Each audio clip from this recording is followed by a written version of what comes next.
Welcome and thank you for tuning into the JoyTutor podcast. I am your host, JoAnna Williams. Together, we will unpack, learn, teach, and celebrate the journey of emerging entrepreneurs and courageous trailblazers. Let's dig in.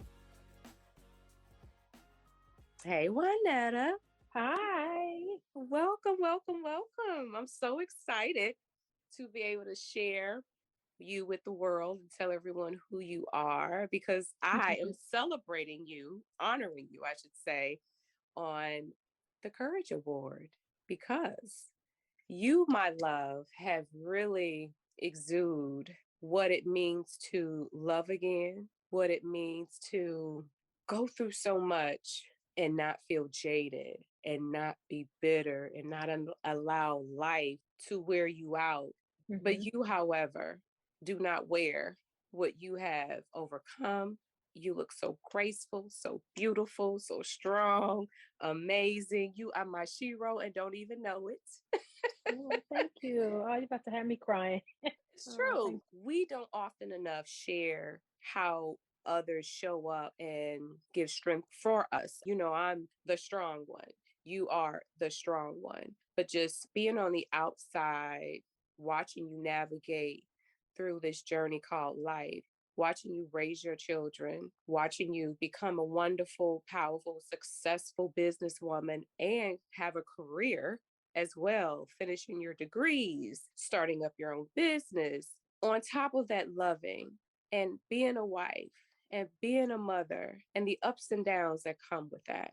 It takes a lot of courage to overcome and stand and get back up. So please introduce yourself to the world. All righty. I am Waneta Williams, mother of two children, ages 25 and a half and 23. I was a teen mom. So like I said, I know I don't look like I got kids that age. Owner of Mirror Me Too Photos, owner of Queen Mayani products. I am a early childhood mental health consultant, an early childhood developmental therapist. Just been working in the field of early childhood. Oh my God, since I've been in high school. I have a love for children and have been working with children all my life. And I am now considered a fiance also. About to get married actually in 2 months. Well, it sounds like you've been very busy. Yes, very busy. So some of our past conversations, I remember one maybe over a couple years ago where you were a little upset about dating again. Yes. And people judging you because so the backstory is your first husband passed away. Mm-hmm. And correction, second husband passed away. The first one don't even count. I know, right? Do we want to give him credit? I tell myself that all the time. Do we want to give him credit? You know, I just want to say technically. Let me tell you something. When people be like, Joe, you've been married twice. I'm like, sis, the first one don't count. Okay. The husband, neither one of the husbands counts. Okay. Yes, I feel you on that one. Especially that first one. I tell people, I say the first one was the appetizer. Exactly. Okay. He don't really count. You know, it didn't really quite get me full, do me right. And then the second one, you know, that was the salad. The salad, I know, right? Exactly. Now that third one is the main course. That's how we're gonna do that. Yes, but that's right. okay. That's all right. I love it. So technically, yes, I totally agree. But as you were saying, that you were concerned about the heat and the smoke that folks were giving you around moving on.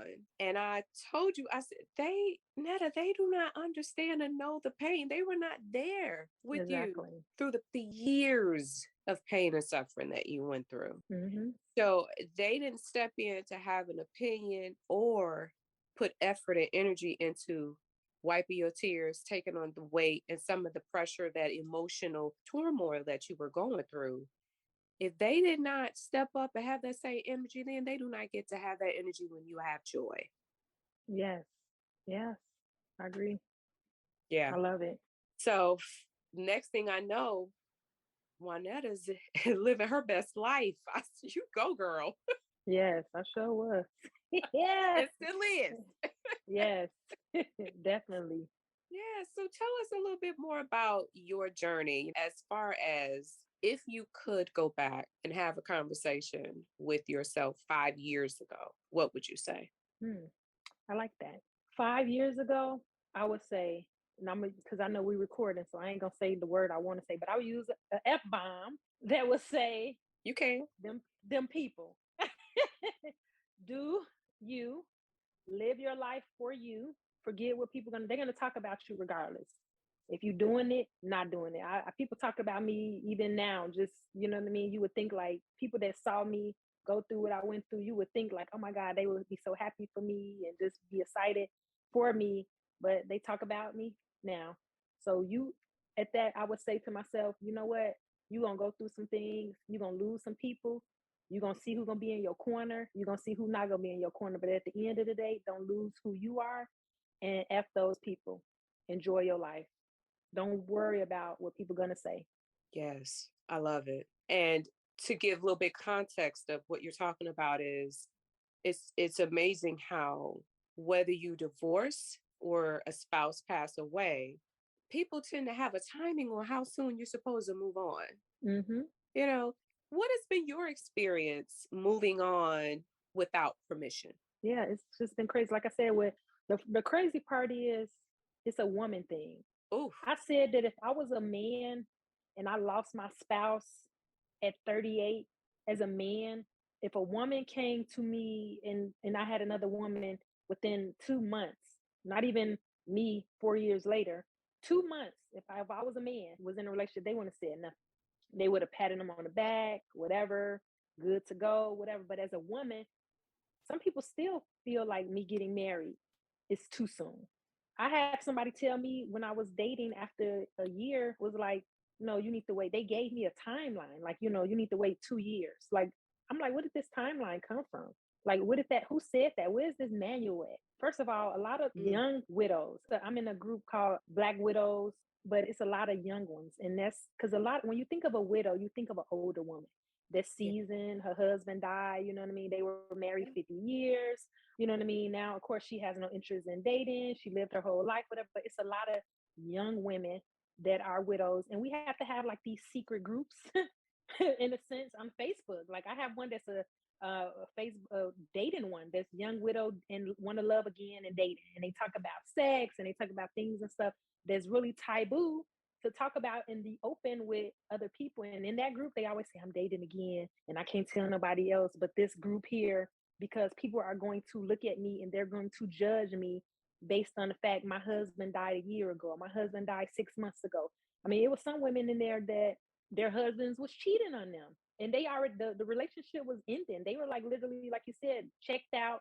And then just by chance he died in a car accident or he died on a motorcycle accident. And then now here they go dealing with that and still trying to move on with their life. And people just can't really understand it. So I had a lot of people with different avenues, but what really kept me going in regard to dating is because my spouse, he had the G tube and he couldn't really talk. We did a lot of communication via text. And I remember a lot of the conversations that he told me was, when I die, I need you to move on. It's like God must have told him this and he needed to tell me this because he must have knew that this was going to happen to me, that people were going to ridicule me, people were going to have things to say. So he constantly always reminded me that I need you to move on with your life. And he even told my daughter, he said, I need you to promise me you're going to make sure that your mother moves on with her life. He's like, I want you to marry again, I want you to date again. Because we had talked about like Social Security and how that look. And he was like, wait a minute, okay, so you can't get nothing until you like 60 something. He was like, you literally, you're not about to be by yourself for 25 years with no a check. Just because so you can't get married again for 25 years. He said, you too young. Go on with your life. He gave me the green light. Mm, He told me go on my life. So that's what really kept me whenever people were saying something like, oh, you can't, use too soon and blah, blah, blah, whatever. I always said to myself and would tell them, you don't know. This man told me to go on my life. And that's what I'm going to do because that's what he wanted me to do. yeah. Good for you. And that's why I said you definitely exude courage because you found your voice. and you maintained your voice. And that is a lot for someone to deal with while grieving, while raising your children, while getting up, going to work every day, while running your businesses, and just being a woman, right? Being in your own space and dealing with your own emotional needs and Mm-hmm. mental needs and spiritual needs. Um, so to lighten it up a little bit, how are things going with the fiance? Things are going amazing with the fiance. He is he is hilarious. He keeps me laughing. When we have fun, like it's just Curtis is just amazing person. Like it's just one of those things. Like it's just a breath of fresh air. Like he always say, like, man, we love each other. We care, and it's crazy because he was looking for a me, and I was looking for a him. Oh, And it got to a point where he was tired of dating, because like he was like, it's these women now. It gotta be somebody. He was like, I'm looking for my queen. And then I got to a point where people was telling me like, you're not gonna have what you had before. Love don't like that don't exist no more. You just be happy with the guys that's out here, and this is what they got coming, and you know what I mean, whatever. And I was like, no, no, no, I'm not settling. No, I'm not. I know it's gonna be somebody that's gonna love me for me and gonna love me who I am, not trying to change who I am, and they're gonna accept it as saying what it is, and they're gonna enjoy. Like, wait a minute, this is a good woman. Because oh my god, are you serious? And as he always tell me all the time, he was like, them dudes are stupid. He was like, you are a good woman. He said, you should have never been this single this long. You know what I mean? He was like, I know you lost your spouse. He was like, but my God, he said, the first man that got you after you, start dating, he said he should have wiped you up. I said, well, he tried to, but he was crazy. So, you know what I mean? But he said, well, I thank him. He said, because I definitely, he said, that's why when I realized I met you, and he was like, you was beautiful and a good woman. He said, I was like, I'm running to Kay and I'm getting this ring. when I saw the post that you were in a relationship, because that's all it takes is to turn your status from single to Yes, in a, yes. Oh, in a oh God. relationship on Facebook. That's all it took. And I was like, Hmm. okay, sis. Yes. Saw the comment section, honey, was blowing up. And I think he was so silly. I think he commented or something Yes, like, he did. like I want my date money back or something like that. Yeah, yeah, he did. He sure did. Oh my God, he played too I much. said, I think this is him. He has a pretty cool and down to earth, fun personality. Well, I'm so happy for you because I do remember when you were dating, um, it was ghetto out there. Yeah, it was. It was ghetto out there. Very ghetto. What's the difference between before your loved one, when before you met him, right? How was the dating life different between now and previously? To me, like before I got married. Yes, like what's the Phew, biggest difference that you saw? I mean, technology, right? You have the apps, you have yeah. all of that other stuff, but what, and I should have asked the question in a much better way. What is the difference this second time around in dating before you met um your sweet Curtis? Whew. So now, before, oh my God, it was the dating world has, as people I have heard people say, it's pee in the pool. It's beautiful. It's pee in the pool. It is a lot of pee in there, Real intoxicated. tears. It's really bad. You got to filter through the whole lot. Somebody told me, hey, try to go online and date. I learned from that one time, do not put a full body picture, because they see your body and they come in boom, boom, boom, boom, boom, boom, boom. They ain't even trying to, they don't even want to hear nothing. They just want to talk, to go take you out to do something else. And then when you don't put a full body picture, some of them get mad and be like, "What, did you ugly or something?" You know what I mean? It's just craziness. You know what I mean? So, and a lot of people hide behind the computer and they'll say that they're one thing, and then when you meet them, they're not. We're not going to waste time. I know it's a process to this, but I just need to eliminate people. And then I got to a point where it was like, something that I think that we as women don't do, because they look at it as being taboo. As the saying says, date them all, sis. I got to a point where I was dating multiple guys, not having sex with them, but just dating. So Yeah. it's one of those things like, because I think we sometimes get that one and we latch on, and then we find out after months and months and months he ain't the one, then we got to go on to another one or whatever. So I was just taking dates with people, you know what I mean? Like, hey, I'll go on a date with him today, and then I'll go on a date Yeah. with this person. And then it's like I had a real good cut system. So it's like if it wasn't working, whatever, it's like we're not having a second date, we're not having a third one. But therefore, that gave me a chance to get to know different personalities, get to know who I was meshing with. And that really worked better for me, that I was able to understand myself in dating and understand, guys too. And that helped me a lot once I met Curtis, you know what I mean? Because I had that experience where I was like, okay, I know in the door what I want and what I don't want. Good. And how did you meet Curtis? All right, the crazy thing is, okay, so years ago, when I was divorced from that used to be, that the marriage that didn't count, The appetizer. the appetizer. When I divorced from the appetizer, me and my girlfriends used to go to this club in Dalton called Secrets, and I remember meeting this guy there, and we were talking, and we had went on maybe like 1 or 2 dates. I never forget faces, but I forget names. Mhm. So I was invited to a pool party last summer. In my busy summer of working, I had to get my nephew and my son to work the photo booth business because I had a couple of events that day. Then my friends was like, "Come on, come out. Just you get to get out. You've been busy working. Just come. This the last little pool party of the summer." So when I went to the pool party, um, Curtis was the one hosting the pool party. And he came up to me and was like, "Thanks for coming to my pool party." I didn't really pay him no attention. I wasn't saying anything. And then, like, probably that Monday, he comes in my inbox. And the girl who invited us to the pool party, he like called her and like literally begged her for my name and my information so he can contact me. And so when we talked or whatever through the inbox, he was just like, "Yeah, you came to my party and blah, blah, blah." And he had showed me a picture of me that somebody snipped of me at the pool party. And I'm like, "I don't even know nothing about you." And I just kind of came really defensive, like, claws ready, growing.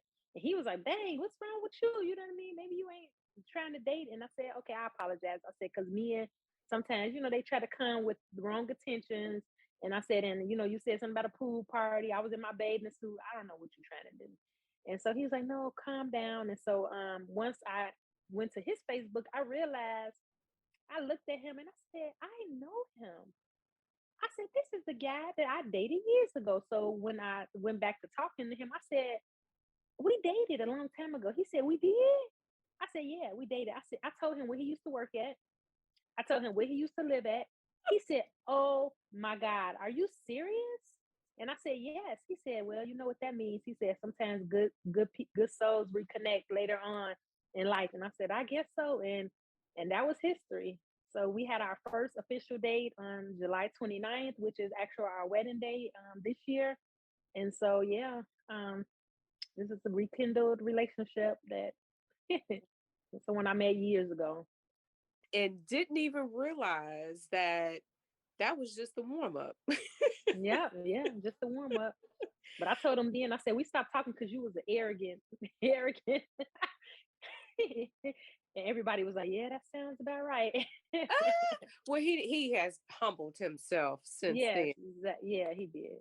I'm sure. And timing is everything, you Yes, know. it is. How is it with the kids? I know you have adult children. I'm not sure if he has any. How has that been adding Curtis to the family dynamics? With my kids, it's been pretty good. My daughter is really hard with liking people. She has been like I would call her my bulldog when it comes to me and dating. And so they kind of seem to be happy. My daughter's in the wedding and she's excited about that. And so they like him. They like him a lot. You know what I mean? They like the fact that, mom is in a happy place. I don't think that they like the fact that I moved and kind of almost in a sense like, "Well, y'all moving too." I don't think they like that part that I made them leave and, as they say, be an adult because they wasn't ready for that. But they like the fact that I am happy. That's awesome. And the transition do be real. I mean, it's like you have to shed your old life. And what comes Hmm. with that is the physical things around you, such as a home. Yeah. How was that transition for you? It was really hard at first because I knew that I was eventually going to leave that house. Even Anton has said it. He said, "When I'm gone, I know you're not going to stay here long." I assumed in my head that I was going to relocate to another state. Well, I guess I did. I'm in Illinois. But I thought I was going to relocate to like maybe Texas or Arizona somewhere because that was something that I had. And I didn't think that it was going to be like really coming back to Illinois type of thing. I still drive by my old house when I'm in Indiana to kind of like look and see, like, okay, what's that guy over there doing? You know what I mean, to the house or whatever. So I still kind of get that where I go over there and do that. But it's different, but it's a great different because my children are not here. So I'm an empty nester, and it's one of those things. It's different. We're waking up every morning, and they're not there, and I don't have to hear them whining about something or just complaining about. So that part about it is different. But I always tell people it's a bittersweet because it's the whole memories in that house. You know what I mean, good and bad. And then also just the whole fact that, like, oh my God, can you believe it? I literally uprooted my whole life and came to here with this man. I done sold my house and everything and came over here to a foreign land in a sense. Yeah. I mean, you and I share the similar journey in that I did not anticipate missing my home as much as I do. Yes. I miss, I mean, granted, I've been gone for 7 years, but I did not realize until after the fact all of the little traditions that I Mm-hmm. created, all of the firsts, the family coming down and spending Thanksgiving or Christmas or Easter at my house. And we would have a routine where Lutina would cook the greens and Kelly would do the sweet potatoes. And, my mom would do something else. And my niece Autumn, like, that's all she knows. Well, she knew at the time was the home in Belleville.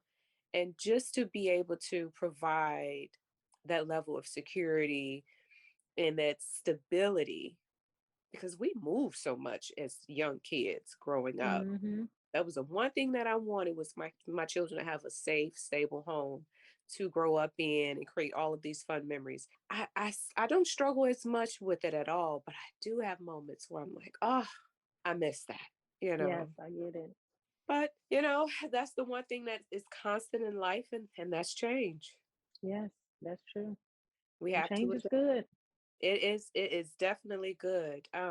So what advice would you give someone who is wanting to make a transition, wanting to make a change in their life, but they are afraid of the unknown, or they have reservations because of it may be taboo, right? Yes. What advice would you have? My advice would be to do it scared. Do it scared and do it. Time waits for no one. All you do by waiting is prolonging time. It's going to be another year and another year and another year. Do it scared and just do it. A lot of things in my life that I was afraid to do or scared to do, and just even back then compared to now I feel like I'm not scared. I'm going to do it. Like with this whole love thing, I kept telling people when I meet somebody that I love and that we're going to connect, please believe. I put it in the atmosphere. Please believe it's not going to be a long engagement. We're going to be married within a year. My friends kept telling me, you're no, quit saying that. You mean to tell me if you meet somebody, you're going to get married and engaged real fast? I said, yes. Yes, I am. And they was like, no, I know you're not. I said, okay, whatever. And now they be like, girl, you kept saying it. You said it. You said you was going to get married next year. We didn't believe it. We didn't even have a man. So yeah, do it scared. Do Yeah. it. Yeah. And that's why you have the Courage Award. That's why I instantly thought of you. I said, Waneta is fearless. I mean, heart wide open, protected though. I Yes, mean, you're not just out here throwing your heart into the arms of anyone. You are moving with cautious optimism, right? And yes, with guardrails, of course, around your heart. And that's where your standards come in at. But absolutely. I said, Waneta, because we had that conversation. You said, oh, yeah, it'll be quick. It'll be real quick when it hmm happens. And I said, I totally get it because remember, when I met Emmett, I met him in April. By May, he gave me the key. And I want to say by August, I was here full time once Jamar went off to college. Yeah. Yeah. What you waiting for? You wasting time. Tell me about your businesses. I want to get that in. Yes. Okay. So the first one is Mirror Me Too Photos. That was co-founded in 2019. Actually, my daughter is my co-owner, but she's not. You know how that is with they young adults, and they feel like, okay, I'm tapped out, and now the business is still laying around, and I mean, I can't tap out. So, it is an interactive photo booth business. It started off with a mirror, and so how I came about that business is so I co-owned with my husband when he passed away. I co-owned the limo company, and so he mentioned to me when he was dying, he said, "You're not going to be doing the limos." He said, "You're not." He said, "I want you to sell the last limo that we got, and I want you to do something on your own."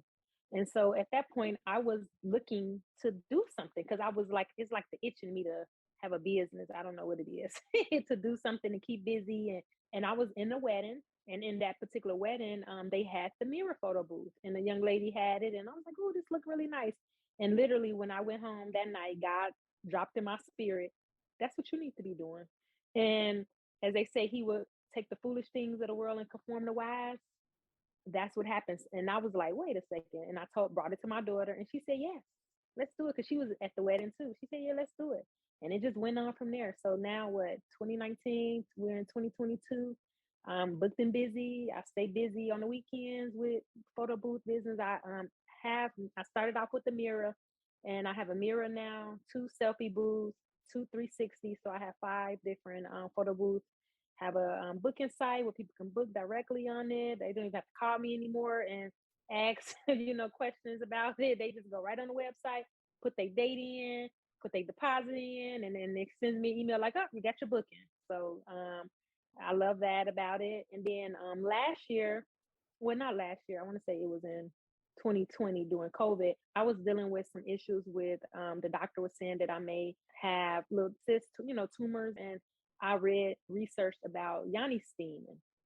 And I wind up getting more information about it, and I wind up deciding, you know what, this is something that's really good, and I don't think a lot of African American women know about it. You know what I mean? So I wind up start steaming on a regular basis, and then I wind up researching how to get the products, and so I offer like the yoni soaps, the steams. Some I make some of the oils, so I just did that. So it's just an all natural, holistic approach for women, just for their natural. And so I get people that like constantly order from me on that, and you know what I mean? So I like that business. It's kind of like a business that's it's standalone. I don't really have to do a lot of promoting and a lot of things on that too much because people, they know what I offer and they just go on the website and they purchase. If you get it once, you always continue to get it. And so I have repeat customers with that. But I love those. Those are my babies. So you are definitely busy juggling a wedding coming up. Super excited and happy for you. Thank you. What advice, given the amazing journey that you've had, would you give your daughter if you could look back? And what advice would you want her to carry forward in her life? Well, the advice that I would give her is enjoy life for yourself. And it's funny that you said the advice. I talk to her about this all the time. She's in a relationship, which is like her second relationship in life. And he's an amazing guy. He's a great guy. But I always tell her, like, don't be so focused on worried about what he got going on for the weekend. If y'all don't got plans, then you just like sitting in the house, whatever. No, do things for yourself. Go out and go to dinner by yourself. If y'all can't do the couples trip now because he had surgery and now he can't be out, you still go and do a girls trip with your friends. You can't center your life around a man. It's okay to love and be loved, but still have an individual self, because therefore you can't keep saying, nah, what he said. Like, no, that's not what type of woman I raised you to be. Be independent, do your own thing, but then still have a man to love and love, saying to love you and to love him, but you have to have your own independence. Absolutely. Because without him, you won't know what to do with yourself. Yeah. You have, I mean, the first relationship and the best relationship you should have is with self. The Mm-hmm. best love is with self. And I didn't learn that until my 40s, Yeah, me you too. know, to be honest. And now that is what I'm teaching to my girls is to have that balance and that foundation and to Mm-hmm. always hold on to yourself. That's what one of my friends, Stina, say, hold on to yourself. You Yeah. have to. It's so important, like you said, to maintain that relationship, to take a break and go out to dinner by yourself. Have Mm-hmm. things that you love to do and enjoy on your own. That keeps things fresh too and exciting in the Yeah. relationship. Mm-hmm. It really and truly does.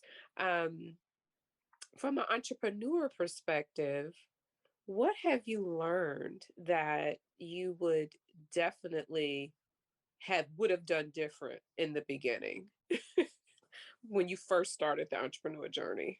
What would you have spent less time doing and more time of?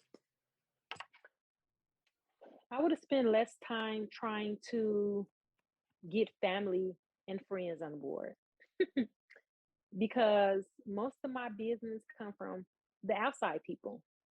You know what I mean? I would have spent less time. I had a big launch party where I really focused on, launching it and for family and friends to come out and enjoy it. Those people that I had that launch party, no, I don't even think not one person, or maybe one, maybe once booked from that.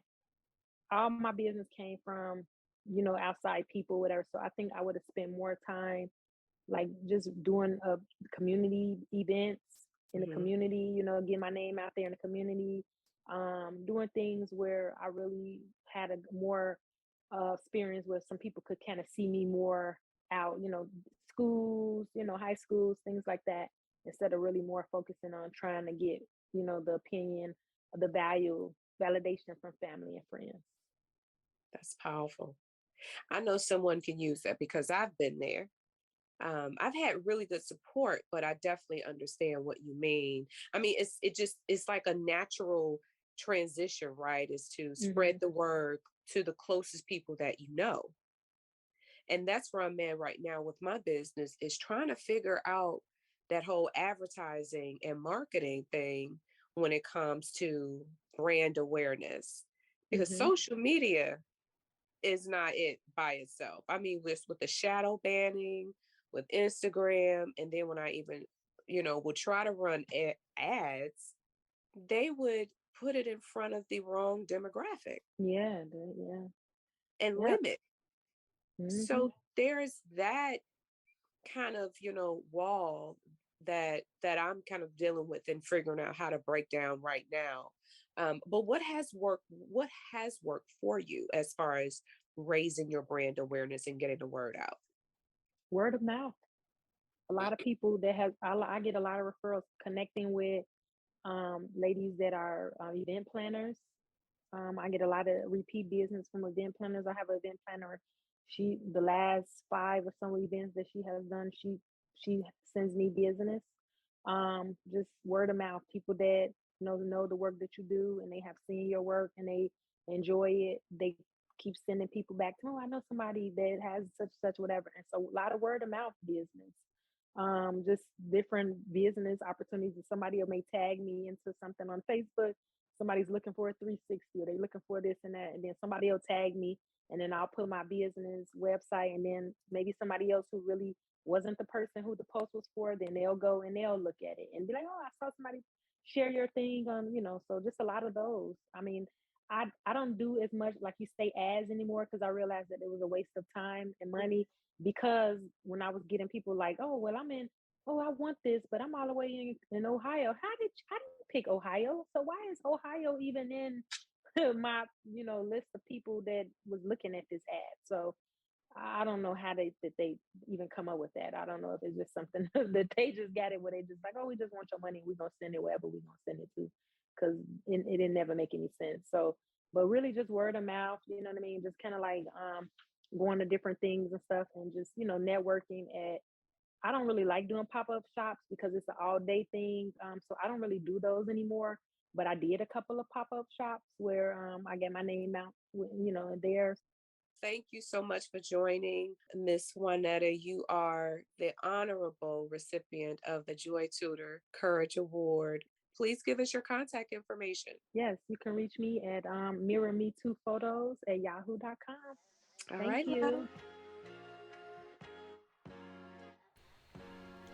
Thank you for joining and listening in. We greatly appreciate your time. To learn more about our business development classes, such as how to start a business plan development, and if you have a Wix website and you're struggling with updates, we got you. I'm also excited to announce that we've launched our new Entrepreneur Roadmap and Execution Planner along with the class. The class is maxed out at 14 registrants, therefore the class books very fast. However, we do have waitlists available.